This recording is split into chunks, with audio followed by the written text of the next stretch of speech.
Fashion শুধু পোশাকের বাহার নয়, এটি এক অভিব্যক্তি, চিন্তা, দর্শন আর সময়ের প্রতিবিম্ব। আর সেই ভাষা যখন উচ্চারিত হয় প্যারিসের র্যাম্পে, তখন তা হয়ে ওঠে বৈশ্বিক আলোচনার কেন্দ্রবিন্দু। এবারের প্যারিস ফ্যাশন উইক যেন এক রঙিন ঝলক, যেখানে অভিষেক ঘটেছে নতুন দৃষ্টিভঙ্গির, রাজকীয় উপস্থিতি মিলেছে সামাজিক বার্তায়, আর স্টাইল পেয়েছে সাহসিকতার রূপ। গত 24 ঘন্টায় প্যারিস ফ্যাশন উইক হয়ে উঠেছে বৈচিত্র্য, নাটকীয়তা আর স্টাইলের এক মহা উৎসব।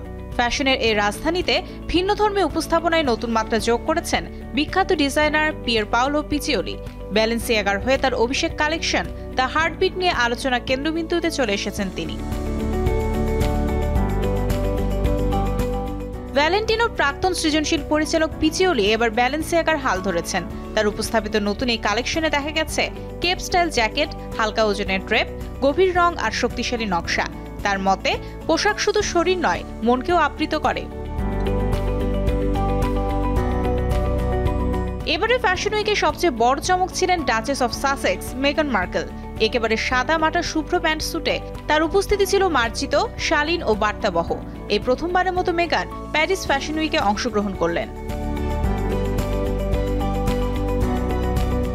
এদিকে আরেক বিখ্যাত ডিজাইনার আন্দ্রেয়াস ক্রোনথালার উপস্থাপন করেন ভিভিয়েন ওয়েস্টউডের এক নতুন কালেকশন। প্যারিসের ঐতিহাসিক ইনস্টিটিউট দ্য ফ্রান্স আয়োজিত এই শোতে দেখা গেল উল্টো ছাতা, সূর্যমুখী, গ্লিটার, গথিক সাজ আর প্রান্তিক ভাবনা। শুধু পোশাক নয়, এই শো ছিল এক ধরনের রাজনৈতিক নাটকও।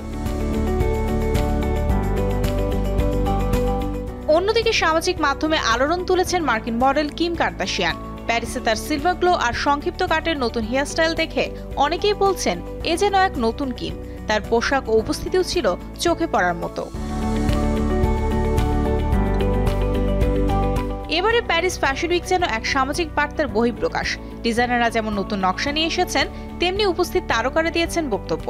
ব্যালেন্সিয়াগা, ওয়েস্টউড, ডিওর, শ্যানেল সহ 111টি ব্র্যান্ড অংশ নিয়েছে এবারের আয়োজনে, যা এক নতুন record.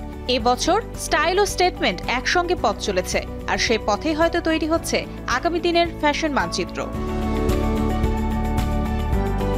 Mario Sen, showbiz tonight.